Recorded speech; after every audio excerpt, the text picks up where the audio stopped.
Hello. Hello, is that Dan, is it? It is, mate. Yeah, how you doing, Sean? Yes, welcome to the show, mate. I don't know if you're...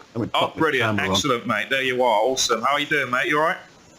Yeah, I'm good, thank you. You're live on UNN at the moment. I'm good, thank you, mate. Yeah, we've never actually met, and we've only communicated via email, so it's good to meet you, mate. I wanted you on because you're actually one of the first sources of news I go to because, you seem to do really excellent reporting, and I'm very interested in this. I don't know if you're watching the show there. Like, I generally am considering... I've got you running on the other screen at the moment. I generally am, like, under the belief now that the police seem to be per capita, like percentage-wise, you compare it to all of the other kind of wronged communities, whether it's like, for example, there's a big problem in the Islamic community, there's a big problem in the Catholic Church community, and all of this, and teachers, etc. But to me, it seems to me that the police seem to be the worst. I don't know. What do you think? Before all that, please do introduce yourself, Dan, as well, and then go into that question, if you don't mind. Okay, well, I'm Dan. I run the channel Police Abusing Powers, as Sean has said. I've been running that for about three and a bit years now. Started off, if you don't mind me just explaining, Sean, I started off by breaking down interactions that people had uploaded to YouTube or to Facebook, and I'd go through the legislation and I'd point out where the police had gone wrong and where the person had gone wrong and what they should and shouldn't have done, etc. But then I started moving over onto reporting what was going on. Now, where are you, Sean? I'm not sure where you are, mate. Where I am in what, sorry? Where are you in the country? Oh, are you in London? Are you in London, I'll give you the Highlander answer, the film The Highlander. Lots of different places, because at the moment I've had enough of it, Dan. I moved out of my flat at the start of summer, and I've just converted a van, and I'm just doing van life now. Right. But I'm in London. But right now, I am in London right now. Yes. Right, so you're in London, so it's unlikely that you would come across anything that's happened in Manchester if it's only printed or reported in the local rag. It's unlikely that you'd come across news that's something's happened in Devon if it's just printed in the local rag. Unless I happen to see it by sheer chance, yeah. So what I do, because a lot of these police that do things wrong, is a lot of them will leave before they have a chance to be sacked, and they'll move somewhere else and they'll get another job whilst they're being investigated, because whilst they're being investigated they don't have to declare that they're under investigation. So they could leave, go and get another job somewhere else. So what I do is I gather all the information from around the UK, or as much as I can from around the UK, and I just try and compile it into one place. So people can come onto the channel, they can find news about people in Manchester or Lincolnshire or West Mercia or Scotland or whatever, and it just kind of centralises as much of the news out there as possible. Moving on to what you said, you asked me what I thought about the police. You said about the police per capita being some of the worst offenders in certain things, and this is exactly a conversation that I had with somebody days ago.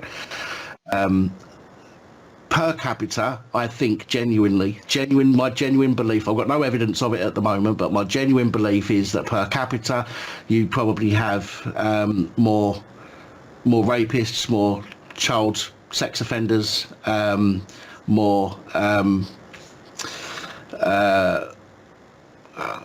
more violent crimes. Well, that one, I think most people have known that for a long time. It's quite common knowledge that police partners generally suffer a lot more domestic abuse than general members of the public do. But again, when you think there's only, I think, say at most 200, I can't remember off the top of my head, 200,000 police in the entire country, and you consider how much there is that's coming out, but especially recently, there it has to be, per capita, the worst organisation or group of people that are in the country at the moment. It's absolutely disgusting. Why do you think that is? Because this is why I wanted you on as well, because I consider you an expert really in the police now, because of all the videos that you've released and you're constantly researching into them. And I want to ask some questions that you've brought up to me, and I've gone, you know what, that's a really interesting question. I need to ask them about that. But why is it, I consider you an expert, why is this happening? I think the main reason is the fact that they have this illusion, because it's been allowed to happen for so long, this illusion that they're untouchable. Put uniform on, hide behind a warrant badge, you can pretty much do what you want. Your colleagues will always back you up.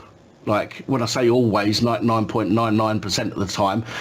I mean, I've seen a video from America where a police woman, little short woman, arrested her colleagues for kicking a black lad in the head whilst he was handcuffed on the floor. During that interaction, she actually stopped what she was doing and arrested her colleague. You'd never see that over here, number one. Okay. What you'll find is everybody that's there will do their best to get the footage so nobody can see it and then cover up their colleagues' actions. And because of that, I think they've got this illusion now that they can pretty much do what they want, and they generally try to do what they want. It's absolutely disgusting behaviour. You think it's like a because I always say is that like the government in its nature, the way, regardless of who is elected into it, the nature of it is to be corrupt. Like, is that you ever heard of the Stanford prison experiment? You know about that?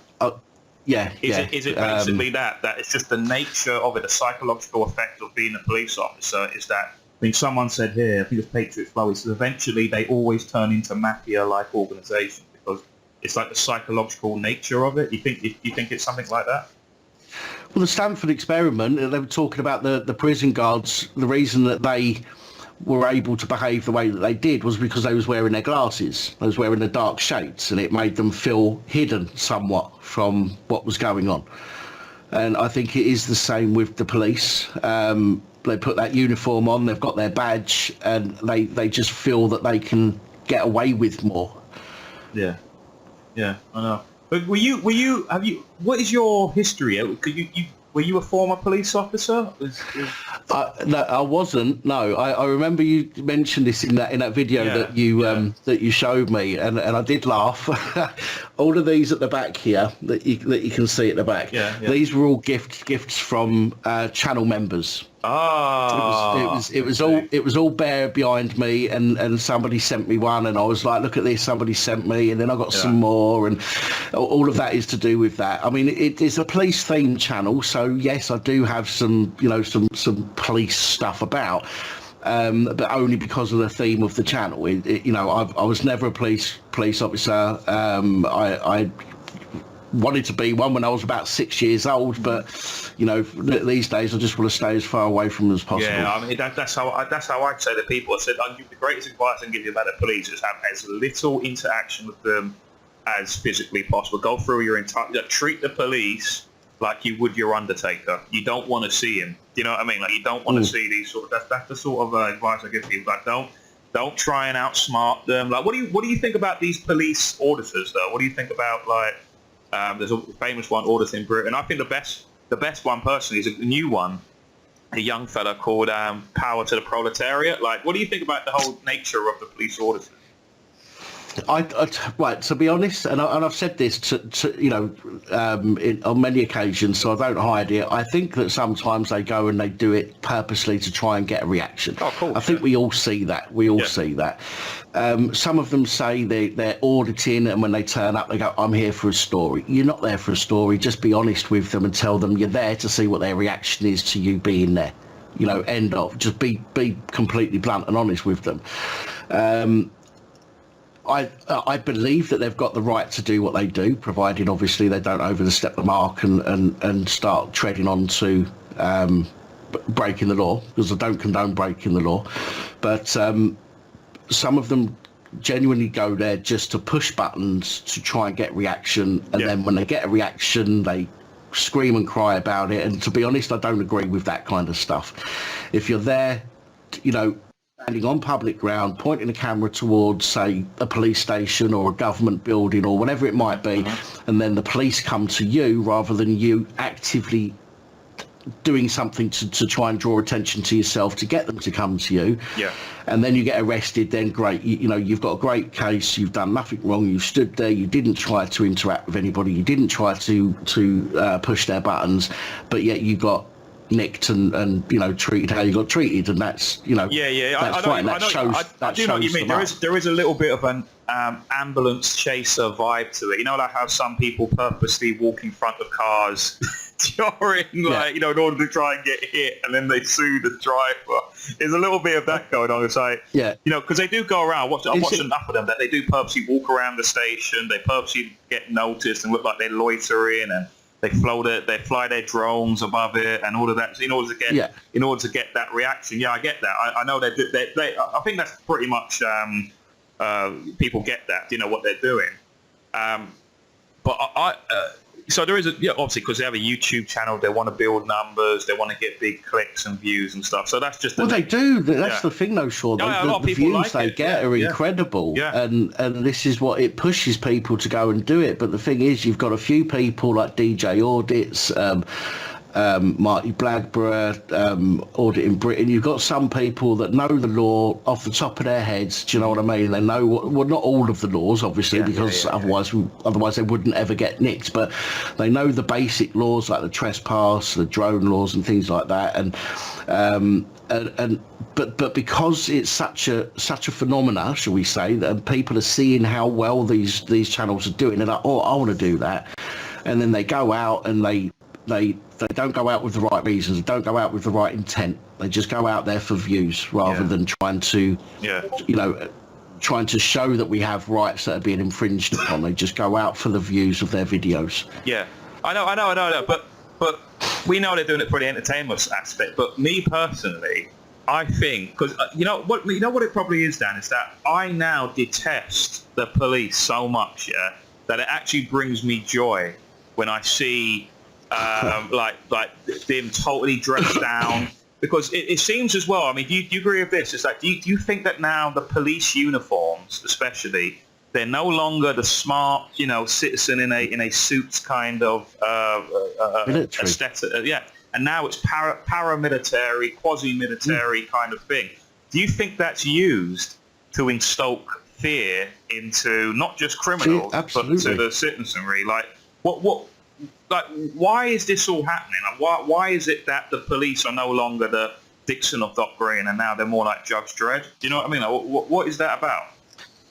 Well, to be fair, you know, and I've got to be, you know, as fair as possible. We do have a lot more, but they deny it. They say crime's gone down, but, you know, overall, if you look over a long enough period, crime has gone up. It might have gone down more recently, perhaps, but over a longer period, it's gone up quite a lot. And, you know, I wouldn't like to say why it's gone up, although I have my suspicions. You know, there's lots of people, shall we say, coming here whose morals and beliefs maybe aren't in line with, you know, our countries. But do they even care about that? That's the thing. It's like, I'm convinced now that the police aren't really there to stop. Like, that their secondary objective is to prevent crime. To me, it seems like their primary objective is to keep the law-abiding citizens in check. Do you know what I mean? Like, it doesn't really seem like they're going after criminals anymore. It's just about, you law-abiding citizen, you better stay in order or else. You know what I mean? It seems to be more of that. I think a secondary issue, when they get time, then when they're not busy doing that, then they say, oh, maybe we should solve some crimes or whatever. You know what I mean? It seems more like that. This is what I'm getting at. This is why I just don't like them anymore. And keeping in mind, Dan, you're not talking to someone who just has always hated the police. I mean, I've done every single state service job, uniform one, apart from the police, right? I've been like firefighter in the territorial army.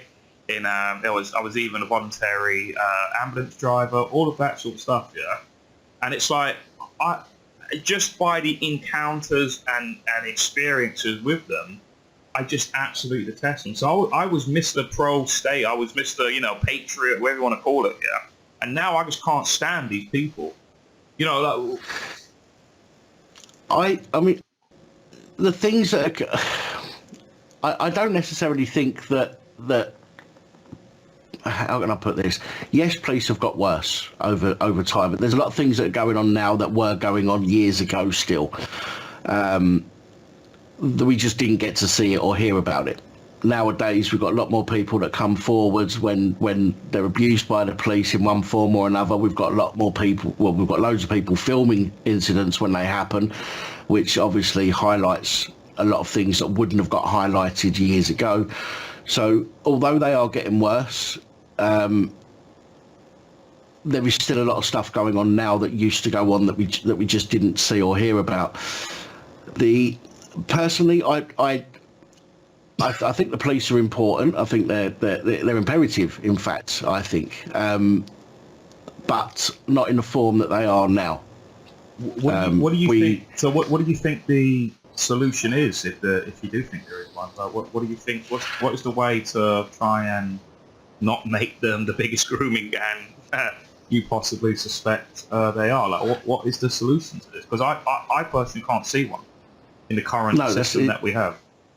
It's a big question. It's a big question with a million different answers, to be honest, and probably none of them are correct, or maybe they're all correct. It's a very, very difficult question to answer. I've said, I mean, you've got Mark Rowley, Commissioner of the Met, saying that they're going to recheck everybody's, or recheck a certain amount of people's vetting statuses and claims against them and things like that. But that doesn't help, because a lot of the worst coppers have made their way through from the lowly PC to an inspector and above. So we've got people in these higher positions who aren't going to get checked, or some police staff member rather than somebody with any power to do it, who's probably going to sit there and go, oh, I can't bring this up, it's about the inspector. You know what I mean? So it's a very difficult question. I've said that we need to literally just completely tear the system down with regards to the police. Everybody gets I know this is difficult to do, but everybody gets a sack. Everyone from PCSOs to the Metropolitan Police Commissioner, everybody gone. Then everybody has to reapply. And when they reapply, you actually bother to check them properly based on their previous work records, all their social media stuff, any police database that they've got. But the problem is you've got to find somebody to do that. And the person who the government, because the government probably the same person who did it originally. Yeah, the government would appoint somebody to do it.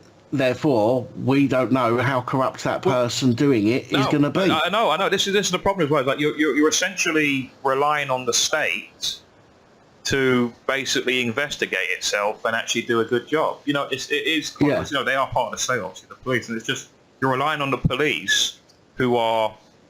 I mean, I've got an article up here just now that was only released about 2 hours ago. Hundreds of UK police officers should never have passed vetting, inspector says, right? So it's how I just don't know, because again you're living on a prayer, and you're hoping that the new system, who is probably run by the same who are run by the people from the old system, are just going to be good at their job suddenly, or you know what I mean, or I just don't know what to do. I think people just have to start looking after themselves. And just not, because it seems as though to me they just, like, I was going to ask you, so you said about like people who are rising through the ranks and get the highest. So obviously the big story at the moment regarding any sort of police officer, even though there's loads of other ones that are currently live stories as well, but the Paul Craddock one, right? Is it David Craddock or Paul Craddock? Always mix up the names. David Carrick. David Carrick, sorry, I do apologise. David Carrick, yeah. At the same time, I think this is a massive story, and it's only because like I just happened to find it. Then I went onto your channel by coincidence to get more information about it. Was the chief inspector at Old Scotland Yard, the Watkinson chap. You know, the one that was basically he had a basement in he had a secret room in his house. Yeah, I know who you mean. And there's all of this going on, and he was very high up ranking Met police officer, And it seems to me, this is my conspiratorial mind working, is that the other bigger sort of, all the media circus are swamping around that. And at the same time, this massive story of a chief inspector in the Met Police has just been totally overshadowed by the other story. And it's just this sort of way, it's like this sort of sleight of hand sort of play. And I was just looking, like, because you were looking into it, I just wanted like an update. There were two other officers. Yeah, there were two other people. They turned out to both be police. I think one of them was from Leicestershire. The other one was Police Scotland. That's right. I think through my research and people helping me out as well, I think that the Scottish one, I can't remember his name off the top of my head, but I think that the Scottish one who was involved actually was sentenced to 6 months in prison for having images on his phone last year. Yeah. Since before this came out in the newspapers and stuff. Yeah. So, but there will be an update to that when I get round to it. It's difficult because I run a channel on my own. I do have some help from some people, i.e. when they find in their local rags a story they think I might be interested in, and they'll chuck it over to me and I'll check it out. But people do that. I'm thanks for people who do that with me as well, like Jags and Patriots Flow and some other people who do an actual coverage. People like who follow me, they send me little stories that they think is important. But what I was going to say is that there's you said that there's a one interesting thing. I even asked David Clues, he's the lead correspondent at UNN. Maybe you need to look into this. Like, what is it? There's a connection that they've worked in. What is it? The Civil Nuclear Constabulary. What is this? Tell us what this is about, because it seems quite sinister. What I've discovered, and probably other people as well, because it's not really hidden. It's just that most of the people who have been coming out more recently have been part of the CNC, which is the Civil Nuclear Constabulary. So it's a completely separate police force from the others, and it just deals with our nuclear power plants sites. Yeah. So they're all armed. All of them are armed. And they don't really have much to do with the public, I suppose, in their role. But they're all armed. They literally get left to do what they want to do, and almost, I would say, in fact, I won't say because I'll probably be wrong, but a lot of people that have been brought up recently have had some kind of connection to the Civil Nuclear Constabulary. Cousins, so Wayne Cousins, David Carrick, two of the most prolific. You'll forgive me for not remembering the names of the others, but there are many. There's so many, mate. There's so many that it all just gets lost in it. Yeah. I said to somebody the other day, it's almost like the CNC nurture this type of person, and then the Metropolitan Police let them loose on the public. Do you think that's kind of like is it just a coincidence, or is it a grooming farm, or I don't know, is there something going on there? Because I don't think it's a coincidence. Because you get a lot of people, even in the chat now, you get a lot. They say that they're like in the other chats as well. Like they say that like there's all this, people they're part of Freemason lodges, and I mean, this is like, I mean, I don't know about this. This is just, I see a lot of people say it to me as well. They're all Masons. They're all connected. Do you think perhaps there is something perhaps more, how can I say it, eyes wide shut going on down at these CNC establishments or whatever? Well, I'm concerned that nobody else has brought up about the CNC connection. I never heard of it. I never heard of it until you brought it up in your channel, and I went, "What's that?" And then I looked into it briefly. I went onto Wikipedia, I just typed it into that, and I thought, "Oh, right." And he said that there's all these other ones that are part of it as well. So I asked David Cook, maybe he can look into this, but I think there's something dodgy going on. But whether he's actually looked into it, I don't know. But it just seems because I know you say it's not hidden, but evil's always hidden in plain sight, isn't it? You know what I mean? Like they make it like, you know, oh, that building's been there for years and years, and you don't know there's some weird stuff going on inside of it that people don't know. It's hidden in plain sight. Like I always say, it's like, you know, the devil is always hidden. It's hidden in the details, isn't it? Like it's always there in your face. Oh yeah. But it's just that people just don't. I think a lot of people overlook. A lot of people tend to skim over information that doesn't seem to be important to the story. So, you know, if you're reading an article, for example, you might read all the words, but you're literally skimming over lots of the words, looking for keywords that grab your attention, and then you'll focus on that section of what you're reading. The rest of it might go into your subconscious, you know, to be recalled later, but you're not really noticing it at the time.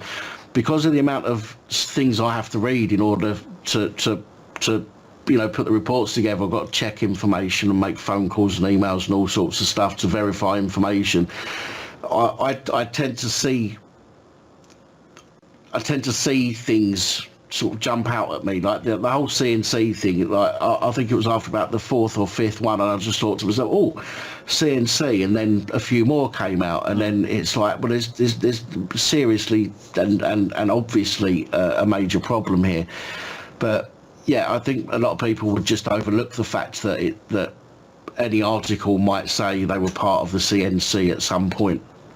Well, like I said, I've never heard of it until you brought it up, and that's why I was more interested in looking into it. I went, what the hell is the civil nuclear constable? I never heard of that. And I'm a person as well that, like I said, I kind of know that side of, you know, like, you know, I see all these state service jobs and everything. So that sort of, I know all the different rankings of police officers and all of that. So, you know, that's someone who has a relatively okay understanding of all of the different police services in this country, and I've never heard of it before in my life. You know, I was a person who used to watch all of these police shows when I was growing up and everything. You know, so I was quite into that kind of thing. This isn't like someone who doesn't have a Scooby about any of that sort of stuff. I generally had like a bit of a slight interest in it. You know, I've got someone says here, Patriots Flow asked, what do you think of the Good Law Project? You know about that? That's with what's his name, isn't it? Harry the Owl fellow, isn't it? Yeah, the ex-copper, isn't it? He got taken to court for apparently misgendering somebody, if I remember rightly.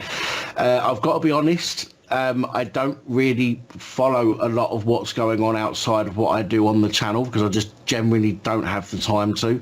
Yeah. I do know about the Good Law Project. I have seen the Good Law Project, you know, their socials and things like that. I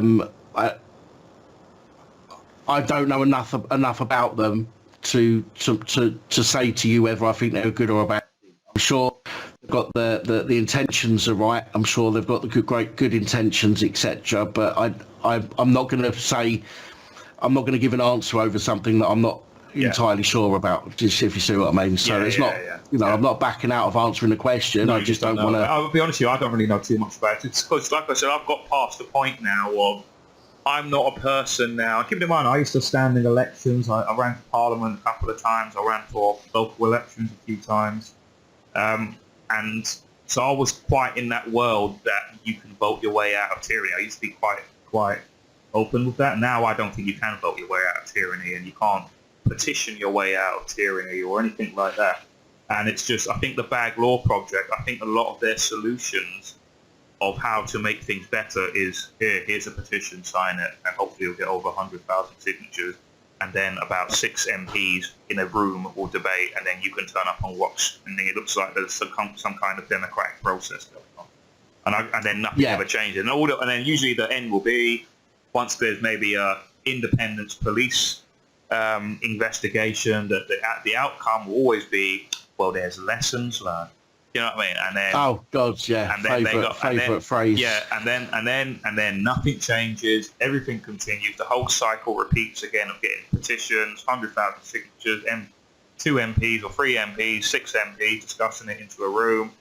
Go to an investigation. Years later, when it's concluded, lessons learned, and then the whole cycle repeats again, and nothing ever really changes. So yeah, that's just my opinion of it. You said earlier, Sean, while I was watching you earlier, you said about peaceful non-compliance. And and I think, you know, one of the things that proved in a way that did work is the Sarah Everard vigil. You know, they asked the Metropolitan Police if they could go to the park and hold a vigil for her, and the police said yes initially, and then they said no. But then everybody went anyway. Yeah. And the police didn't have a choice then. They had to go and do something, right? So, and then they showed themselves up by going hands-on and getting rough with the women that were there. I'm not suggesting that there wasn't anybody there that was sent purposely to create situations. But people got arrested and the rest of it, and it just showed the police up even worse than they do themselves. And then it all went to court, and the judges turned around and told you know, everything had to get dropped. I think that in many cases, and again I had a conversation with somebody the other day, in many cases it takes somebody to be arrested to go to court for a high judge, for a high up judge, not a magistrate who doesn't understand the law, but somebody much higher than that, to actually turn around and say, right, actually, I've got no influence, you know, and I'm not saying none of the judges are bent, by the way, but you will come across some that will say, actually, I've got no influence by anybody. This is my decision, and this is what I'm deciding, and we get an honest and just, you know, end result. But it takes people, unfortunately, to get arrested, and that unfortunately means sometimes being roughed up in some cases. Not that we should have to be, but that's part and parcel of being that person who gets this to somebody who can actually do something about it. And it's a shame it has to be like that, but I genuinely believe, as you say, the peaceful non-compliance has got to be a way, or one of the only ways that I can think of to get anything done these days. Because we keep partaking in this system, we keep paying our taxes, we keep voting every now and then, we keep signing petitions, and let's be honest, if all of that stuff actually worked, the country wouldn't be in the situation that it is. You know what I mean? It's an absolute, it's like a sinking Titanic at the moment, this country, and you've got, you know, and the police, you know what I mean? The way that they behave and everything, it's just, I just think it's absolutely disgusting what's going on. I mean, I was just saying, I was saying about, I think the police auditors, the YouTubers, they do more, like, I know obviously they're big into sensationalism and clicks and views and all that, but I generally do think they do a better job than the independent police complaints commission. Do you know what I mean? They actually get stuff done. Do you know what I mean? Right? Even of them, like, not even trying that. Like, I said jokingly when because a chap who watches UNN called Sporty Oxford, he let me do the show from his, and he sat me down and said, "Oh, you got to watch these police auditors." And I said, "Oh, I don't, like you." I was going, "Nah, it's a bit like they're all kind of, you know, pretending, you know, they're all like." They're doing it with sensationalism. It's a bit cringe. I don't want to watch it. It's a bit cringe. Yeah. And then he actually sat me down and watched it. And I watched them, and I just went, these guys are fantastic. It is entertaining. That's why they get the view. I know they do it for entertainment, but they're actually doing more than... Well, some of them make complaints. Some of them make... Sorry to interject there, Sean. Some of them make complaints, and the... professional standards turn around and say, no, there's nothing to see here, off you go. And then they don't even need to escalate it to the IOPC. They know that once PSD say, no, we're not going to investigate, the IOPC are hardly likely to investigate, so they go straight to a solicitor's. And then that solicitor gets on board. A few months later, police are like, okay, here's some money. Yeah. Now, excuse me. Now, I understand that you know, I'm not just talking about the police, but other places as well. Sometimes you just want people to go away, and it's far easier and cheaper to say, look, here's some money, just please, just piss off now. I don't, you know, you're annoying. But to do that in almost every single case where it comes to the police abusing an auditor, it shows a pattern to me. And it's not just that because they're going to need to turn around at some point and say, look, we need to put a stop to this. This is expensive. We just need to put a stop to this, get this to a court, and have a court decide that what they're doing is fucking wrong. Yeah. But they won't do that. Yeah. They won't do that. They'll just keep paying them off to go away without making a big fuss about it. Yeah, I know. I did say that to Sporty Oxford. I said jokingly that if I was the Prime Minister, I would immediately dissolve the independent police. Is it Office of Complaints or whatever? I would dissolve that. IOPC. Yeah, I would dissolve that and just call all of them, get them all on the blower, like Audison Britain and Reggie Fow, whatever his name is. Get them all down to the cabinet office. All right, you guys are now the IOPC. Just keep doing what you're doing. Just keep going around the police station. And we'll pay for your travel expenses. That's what you won't get paid, but we'll pay for your expenses, perhaps. Yeah. Just keep, you guys are a new thing, right? And just do what you're doing, and then you won't get arrested. That'll basically save you from being arrested. Basically, that's. Sort of I just think more people need to not audit. You know, 'cause when you say audit, everybody just assumes a police station because that's what most of them do these days. Yeah. But I think everybody who's got a camera and they see a situation with the police involved, you know, somebody being spoken to in the street, you don't know how that you could walk by and literally as soon as your back's turned, that lad could get jumped on because there's a dodgy copper there and doesn't like the lad's attitude and roughs him up. I do agree with you that eventually it's only a matter of time, because, you know, I generally think this whole state is corrupt, and it's going to get to a point where they're going to make an example out of one of the, like, look at that. I don't know. Like, do you know about Alex Belfield, for example? You know Alex Belfield. I do. Like, he just, if people don't know, he's also just been denied. His appeal has failed. Like, he's trying to get his appeal started. It's failed.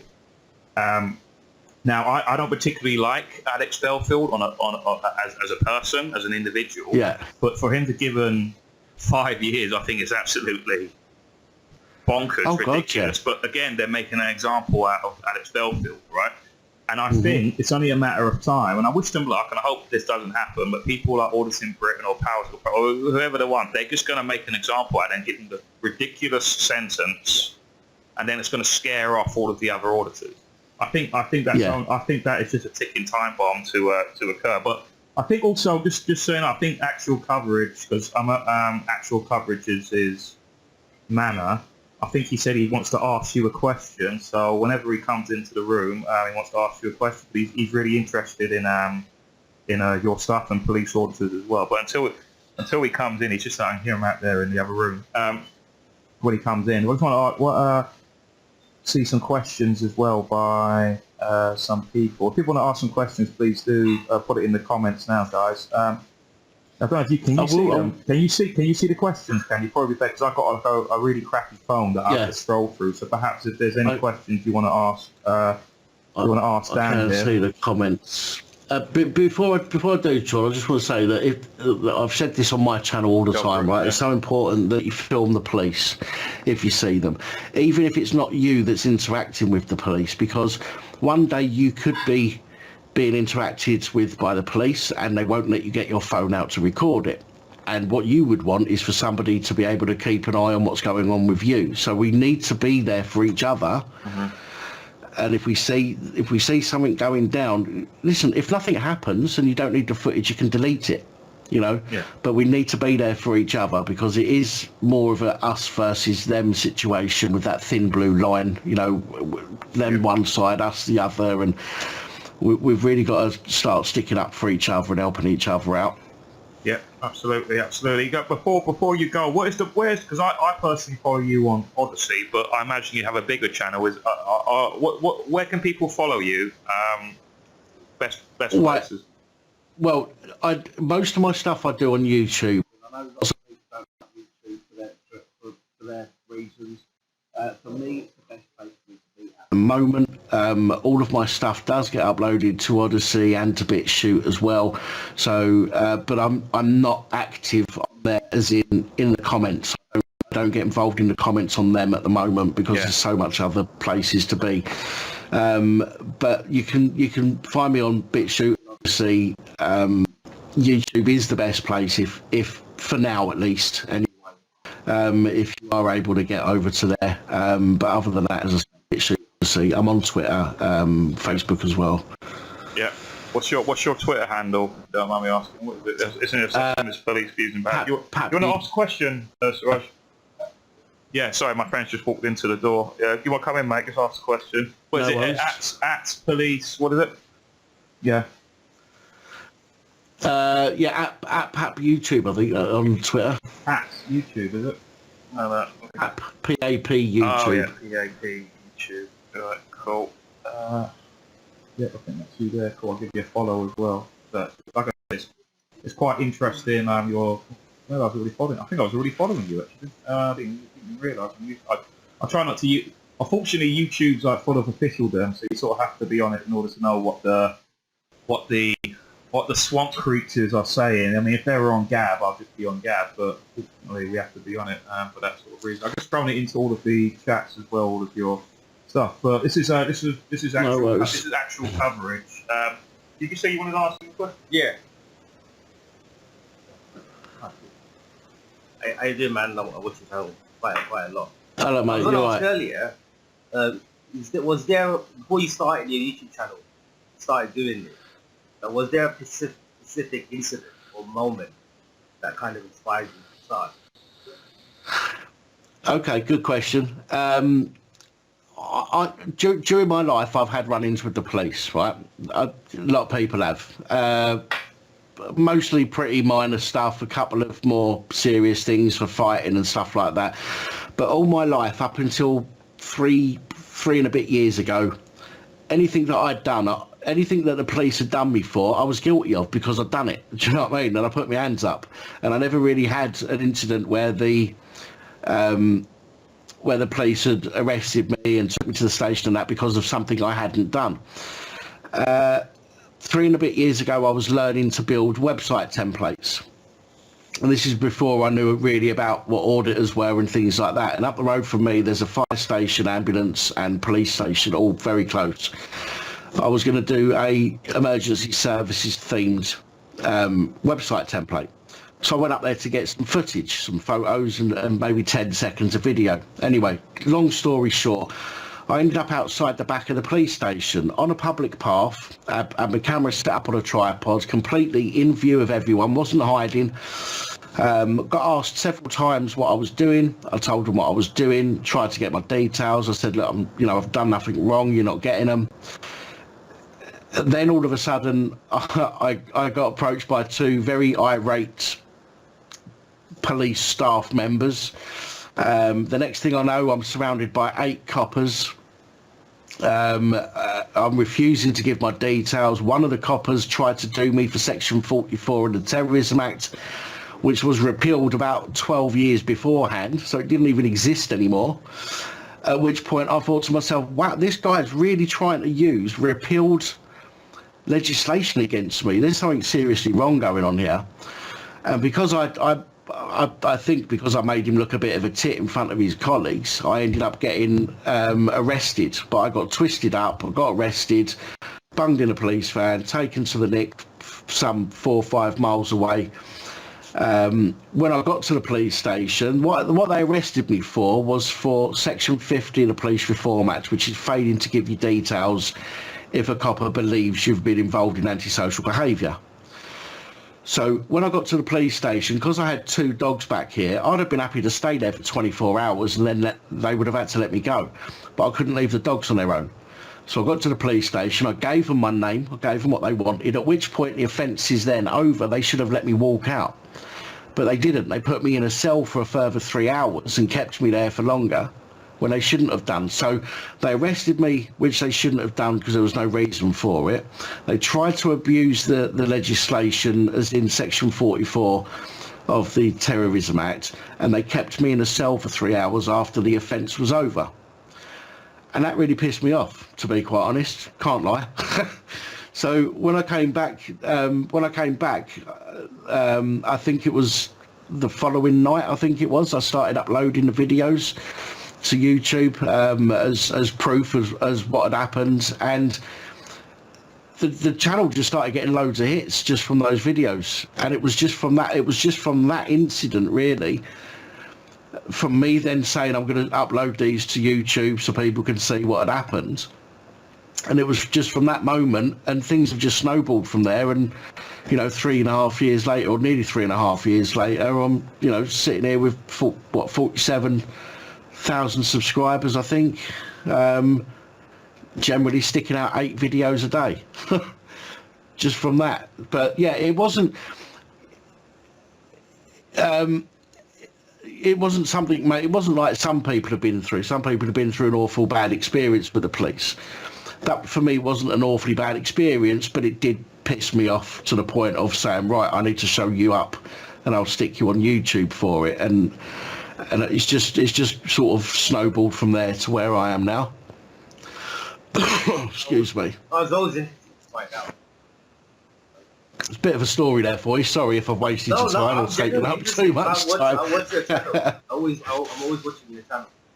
And like 8 videos a day, that's a lot of work. That is a lot of work. Yeah, I mean, I've done more, but generally I go to put a video out every hour from 1 o'clock till 8 o'clock. Sometimes I go from 12 till 8. Sometimes there are more to put out, and I'll put them out every half an hour. But it's hard work to keep up with, that's for sure. It's the service as well. It's highlighting what's going on. Because most people won't be able to find the right avenue to get this. They will be there somewhere, but you're getting this info and putting it out in the I just think it's important. As I said to Sean earlier, some police will be under investigation for something. They'll quit. They'll move somewhere else and get another job because while they're under investigation, they're under no obligation to tell their new employer that they're being investigated. Then they could move to another area. So somebody from I don't know, let's say somebody from Lincolnshire could move to Manchester, like a copper, for example, could move from Lincolnshire to Manchester. Nobody in Manchester knows who this person is because it's not been reported in Manchester. It was only reported in Lincolnshire, but the people in Manchester deserve to know. So if I can highlight that name and where that person is from and where they're going, for example, I think that adds some kind of safety for people because they know who to look out for or you know, a name or a face to look out for to keep themselves safer. Would that be a job within the police or anywhere else? Well, they can get a job in the police again whilst they're under investigation. I don't believe there's any. From what I've found out, they don't have to tell their new employer they're under investigation by professional standards or by IOPC. So they can get another job somewhere else.